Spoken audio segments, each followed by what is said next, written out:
Hello friends, class 8 chapter 5 inside the atom part 2nd. Today we have to observe part 2nd, but before that first of all we revise our previous session.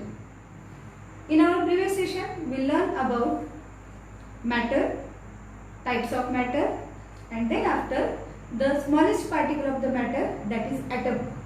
And when we think about the atom, first of all we have to observe its history, and so that we completed the history of atom, that is the concept of Parmanu given by Maharshi Kanad or the great philosopher Democritus, who coined the term atom at the first time. Then after we observed the first atomic theory given by Sir John Dalton.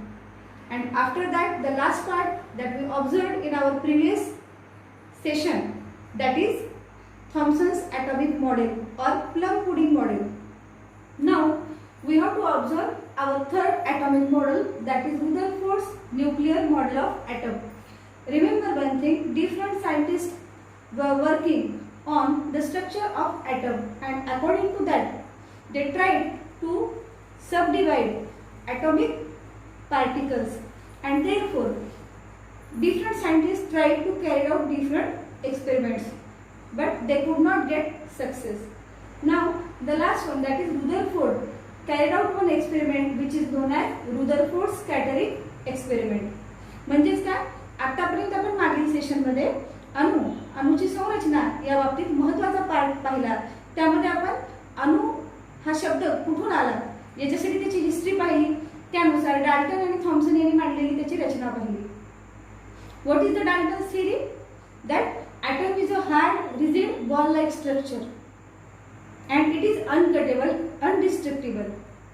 According to Thomson, it is like a plum pudding model, or we can call it as watermelon model, as the seeds of watermelon are embedded inside the watermelon, that is the red edible part, which is known as the positive and negative charge, and he explained the neutral nature of the atom.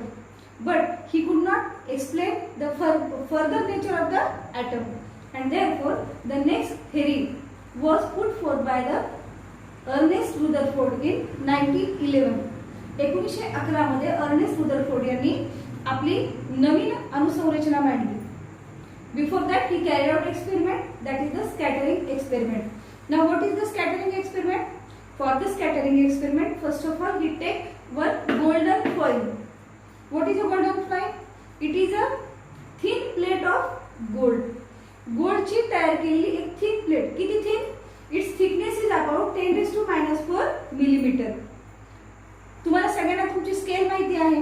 ज्या scale मध्ये आपण महत्त्वाचा पाठ काय पाहतो तर 1 millimetre ही सगळ्यात लहान रेषा असते, आणि त्या क्रमानुसार त्या रेषेचा 10⁻⁴ घात या क्रमानुसार आपण ही रचना पाहतो. आता तुमच्या समोर ही स्केल आहे. या स्केल मध्ये सगळ्यात शेवटी ज्या छोट्या छोट्या रेषा दिसतात त्या छोट्या रेषा ह्या मिलीमीटरची संरचना आहे. You can observe this structure, and when we observe this structure at that time the smaller lines are known as millimeter while the larger ones are centimeters. Now we have to take the 10⁻⁴ part of the smallest millimeter line. म्हणजेच काय, आपल्या scale वरची जी छोटी रेषा आहे मिलीमीटरची, त्या रेषेचा 10⁻⁴ भाग म्हणजे त्या फॉइलची जाडी होती. एवढ्या पातळ पत्रा तयार केल्याच्या नंतर त्यांनी काय केलं? ही bombarded positively charged alpha particles on this foil. Now why he choose positively charged alpha particles? Because the theory explains the positive structure of the atom, that is some positive material is present inside the atom and like charges repel each other. That is the main theory behind that, and according to this, to show the presence of positive particle inside the atom of the gold foil, he took alpha particle emitter which are positively charged alpha particles. म्हणजेच काय, हा experiment करत असताना Rutherford यांनी gold फॉइलच्या sheet वरती alpha पार्टिकल्सचा मारा केला जे की पॉझिटिव्हली चार्ज होते. आता हे अल्फा पार्टिकल्स कुठून आले? For that he select radio active material which emit alpha particles and mainly positively alpha charged particles. Why positively charged? Positively charge particles याच्यासाठी की रुदरफोर्ड यांचं म्हणणं असं होतं की थॉम्सनच्या थेअरीप्रमाणे पॉझिटिव्ह चार्ज पूर्ण ॲटम मध्ये स्प्रेड झालेला नाही किंवा निगेटिव्ह चार्ज मध्ये मध्ये एम्बेडेड नाही, तर ॲटम मध्ये असणारा पॉझिटिव्हली चार्ज त्याच्या सेंटरला कुठेतरी एकवटलेला आहे. आणि हे दाखवण्यासाठी त्यांनी काय केलं, पॉझिटिव्हली चार्ज अल्फा पार्टिकल्सचा मारा गोल्ड फॉइल वरती केला. आणि त्यांचं म्हणणं असं होतं की ज्या वेळेला हे पॉझिटिव्हली चार्ज पार्टिकल्स त्यातल्या पॉझिटिव्हली चार्ज ॲटम वरती आदळतील त्यावेळेला ते आदळून माघारी फिरतील. आता ही रचना कशी होती तुम्हाला माहितीये. If we fire a bullet on tissue paper, what happens, आपण जर एका टिश्यू पेपर वरती बुलेट गननी एका बुलेटचा मारा केला तर त्या टिश्यू पेपरचे काय होईल, म्हणजे टिश्यू पेपर इतका पातळ आपण या ठिकाणी गोल्ड फॉइल घेतलाय आणि त्या गोल्ड फॉइल वरती आपण बुलेटचा मारा करतोय, म्हणजे त्या ठिकाणी ती बुलेट तो टिश्यू पेपर जागेवरच राहणार नाही बुलेट आदळल्यानंतर. तशीच त्यांची अपेक्षा होती की हे पार्टिकल्स एवढे पॉवरफुल आहेत की ते सगळेच्या सगळे गोल्ड फॉइल मधनं पास आउट होऊन जातील. दुसरं एक्झाम्पल आपण बघूया. आपल्या बागेच्या भोवती घराच्या भोवती तारेचं कुंपण तुम्ही पाहिलंय. त्या तारेच्या कुंपणासोबत बरीचशी मुलं एक खेळ करतात. कोणता खेळ करतात, आपण छोटे छोटे दगड घेतो त्या कुंपणावरून मारतो. आपण मारलेले जवळपास 90% दगड हे त्या कुंपणाच्या 2 तारांच्या मधून पलीकडे जातात, पण 10% दगड मात्र त्या तारेवर आदळतात आणि माघारी फिरतात. मग हे जसं आहे त्याच पद्धतीने त्यांनी काय सांगितलं, जर टिश्यू पेपरवर बुलेट मारली तर ती सुद्धा माघारी फिरेल. Is it possible. पण हा एक्सपेरिमेंट त्याच प्रमाणामध्ये सत्य ठरतो की ही गोल्ड फॉइल अतिशय थिन आहे आणि एवढी थिन असताना त्याच्यावर आपण पॉझिटिव्हली चार्ज अल्फा पार्टिकल्स बंबार्ड केलेत जे की वापस फिरून येणार आहेत. पण ही शक्यता दर्शवण्यासाठी त्यांना प्रॅक्टिकलची आवश्यकता होती. And for that he arrange the experiment. In this experiment we can observe this black colour is alpha particle emitter. Mostly या ठिकाणी आपण लेड सारख्या धातूचा वापर करतो ज्याच्यामधून अल्फा पार्टिकल्स हे बाहेर जाऊ शकणार नाहीत. एक असं मटेरियल जे इथं निर्माण होणाऱ्या अल्फा पार्टिकल्सला सरळ एका स्लिटमध्ये एका रेषेमध्ये पाठवेल. आणि त्या अनुषंगाने आपण इथे काय केलं, बॉक्स टाइप मध्ये एक एमिटर घेतला. या एमिटरच्या मध्ये हे जे रेड कलरचं आहे याला आपण म्हणतो रेडिओ ऍक्टिव्ह मटेरियल. आणि या रेडिओ ऍक्टिव्ह मटेरियलद्वारे ह्याच्या निघणाऱ्या रेषा आहेत या सगळ्या रेषा म्हणजेच दुसरं तिसरं काही नसून अल्फा पार्टिकल्सचे रे आहेत. त्यांचा रस्ता तुम्हाला हा दाखवलेला आहे. Now see the diagram carefully. In that diagram we can observe large number of alpha particles went straight. यातले मोठ्या प्रमाणावर अल्फा पार्टिकल्स हे सरळ निघून गेले. The small number of alpha particles that get deflected through a small or a big angle. म्हणजेच काय, ज्या वेळेला आपण यातले अल्फा पार्टिकल्स पाहिले जास्तीत जास्त अल्फा पार्टिकल्स सरळ निघून गेले. आता इथे तुम्हाला डायग्राम मध्ये मी कमी दाखवले पण तिथं ते हजारोंच्या संख्येने बाहेर पडलेले आहेत. आणि accordingly here we can observe हा लेस अँगल मध्ये स्मॉल अँगल मध्ये डेव्हिएट झालाय, म्हणजे इथल्या इथेच डेव्हिएट झालाय. आणि इथे जो आहे हा लार्ज अँगल मध्ये डेव्हिएट झालेला आहे. आणि according to that when we observe the percentage, जर आपण याचं पर्सेंटेज ऑब्झर्व केलं तर 20,000 पार्टिकल मध्ये एक पार्टिकल असा लार्ज अँगलनी डिफ्लेक्ट होतो. डिफ्लेक्ट होणं म्हणजे काय, सरळ मार्गाने जाता जाता विरुद्ध जिथे आपण हा सोर्स ठेवलेला आहे या सोर्सच्या दिशेने वापस येणं, याला आपण त्याचे डिफ्लेक्शन म्हणलंय. हे डिफ्लेक्शन पाहत असताना स्मॉल अँगलनी होणार आणि लार्ज अँगलनी होणार आहे. लार्ज अँगलनी होणार 20,000 पार्टिकल मागं एखादा पार्टिकल या ठिकाणी उलट्या दिशेने येऊ शकतो. याचं जर उत्तम उदाहरण पाहायचं असेल तर तुमच्यापैकी सगळ्यांनी आतापर्यंत कॅरम पाहिला असेल आणि बऱ्याच जणांनी खेळला पण असेल. कॅरम खेळत असताना जर आपण स्ट्रायकरचा यूज केला, तुम्ही ज्याला टायगर म्हणता ना, तो जर आपण जोरात प्रेस करून मारला गोटीवरती किंवा क्वीन घेत असताना कव्हरवरती, तर आपण ज्या दिशेने स्ट्रायकर मारतो बरोबर त्याच्या विरुद्ध दिशेने ती गोटी तुम्हाला जाताना दिसते. समजा एखाद्यास तुमचा चान्स लूज झाला आणि तुमच्या त्या ठिकाणी असणाऱ्या गोटीवरती स्ट्रायकर न बसता पुढे जाऊन आदळला तर काय होईल, तो स्ट्रायकर पुढच्या पट्टीवर आदळून वापस येईल किंवा गोटी जाण्यासाठी जे होल असतं त्या ठिकाणी तो स्ट्रायकर जाईल. याचा अर्थ आपण इथे काय पाहतो, तिथं असणारा जो पॉझिटिव्ह चार्ज आहे त्या ऍटम मध्ये तो अतिशय लहान आहे. त्याच्यामुळं जास्तीत जास्त पार्टिकल हे त्याच्या बाजूने निघून गेले. पण जो कोणता पार्टिकल त्या पॉझिटिव्ह चार्जवर आदळला, according to the rule like charges repel each other, तो डेव्हिएट झाला. डेव्हिएट होत असताना तो डेव्हिएट कसा होईल, तिथं असणारा पॉझिटिव्ह चार्ज किती पॉवरफुल आहे यानुसार त्याचं डेव्हिएशन ठरेल.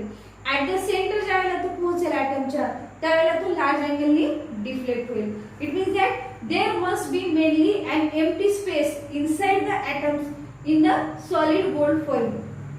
या सॉलिड गोल्ड फॉइल मध्ये जे ॲटम होते त्या ॲटम मध्ये मोठ्या प्रमाणावर एम्प्टी स्पेस आहे आणि ज्या एम्प्टी स्पेस मधून large number of particles pass झाले स्ट्रेट लाईन मध्ये. Secondly we can observe positively charge and heavy part causing obstruction would be in the centre of the atom. म्हणजे अडथळा निर्माण करणारा जो काही पार्ट होता तो त्या ॲटमच्या सेंटरला कुठेतरी असला पाहिजे. आणि या क्रमानुसार from this Rutherford put forth a nuclear model for atoms. According to these different observations, this is the experiment, this one is a diagram of experiment, and according to this experiment we observed these observations, and according to these observations Rutherford put forth his atomic model. Now what is the atomic model? Explains mainly there is a positively charged nucleus at the center of an atom. You can observe the diagram. In the diagram, the red colored part given to you, that is nucleus. Nucleus म्हणजे काय असतो? केंद्र. जो पूर्ण आपण या ठिकाणी जर पेशीचा विचार केला तर केंद्र कसं पेशीला नियंत्रित करतो त्याप्रमाणे हा केंद्र या ॲटमला या ठिकाणी कंट्रोल करतो. या ॲटमचे जे टोटल मास आहे ते कुठेतरी या सेंटर मध्ये एकवटलेलं आहे. आणि according to that there is a positively charge nucleus at the centre of an atom. तो मध्यभागात स्थित आहे. Almost the entire mass of the atom is concentrated in the nucleus. या ॲटमचं सगळं मास हे त्याच्या सेंटर मध्ये एकवटलेलं आहे. Next one negatively charge particles called electrons revolve around the nucleus. या न्यूक्लियसच्या भोवती हे निळे डॉट तुम्हाला दिसतात ना यांना आपण म्हणतो electrons.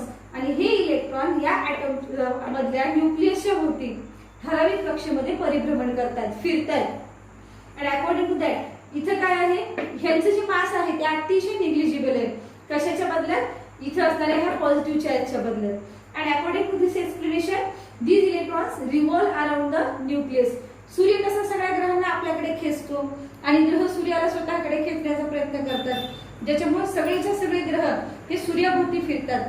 In the same way here we can observe due to the heavy positive charge present in the nucleus these electrons revolve around the nucleus due to negligible mass of the electrons and heavy mass of the protons.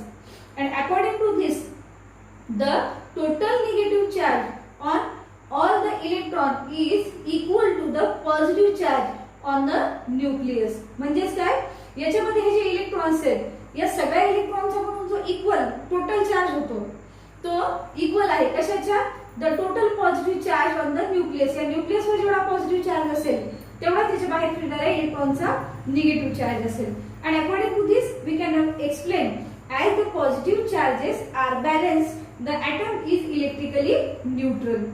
इथं असणारे negative charges आणि positive charges म्हणजे दोन्ही opposite charges the opposite charges are balance the item.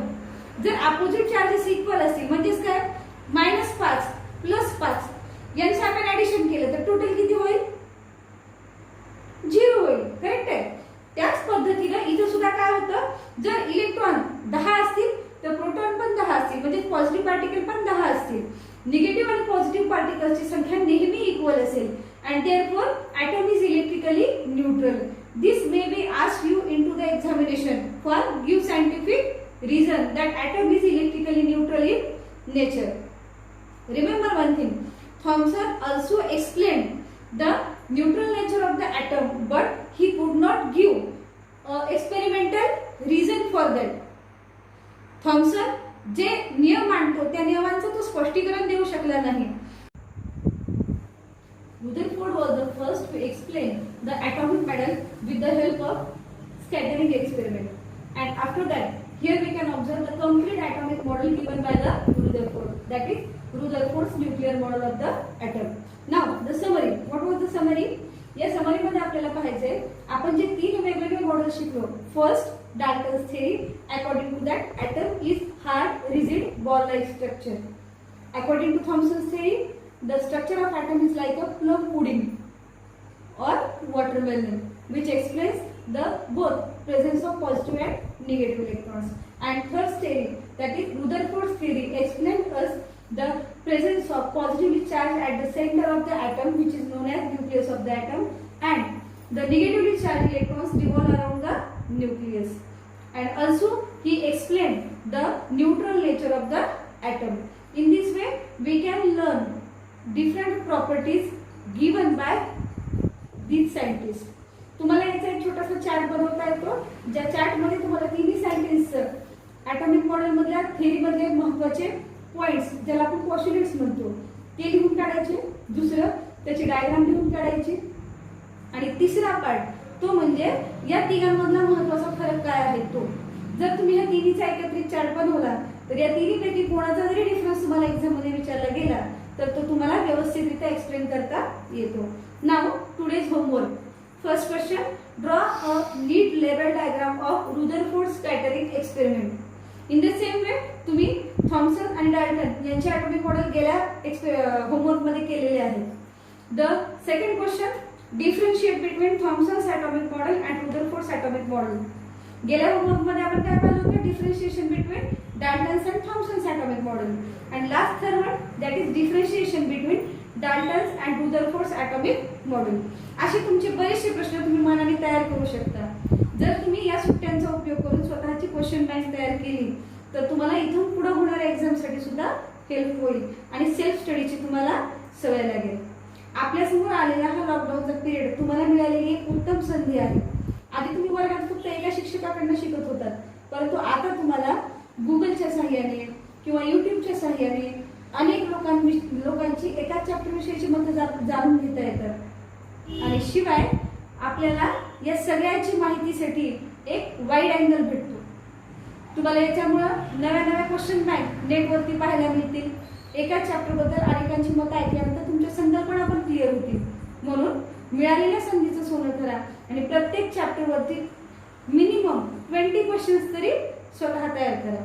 हा homework तुमचा पूर्ण सुट्ट्यांसाठी असेल. शाळा सुरू होईपर्यंत प्रत्येक धड्यावरती अशा प्रकारचे 20 क्वेश्चन्स स्वतः तयार करायचे. डायजेस्ट मध्ये बघून लिहायचे नाही किंवा पुस्तकातले एक्सरसाइज मध्ये लिहायचे नाही. त्याची थोडीशी भाषा ट्विस्ट करण्याचा प्रयत्न करा. ज्याला क्वेश्चन समजला त्याला आन्सर हमखास येतं. उत्तर येण्यासाठी आधी प्रश्न समजावा लागतो, म्हणून स्वतः प्रश्न तयार करण्याचा प्रयत्न करा. आज आपण इथेच थांबूया.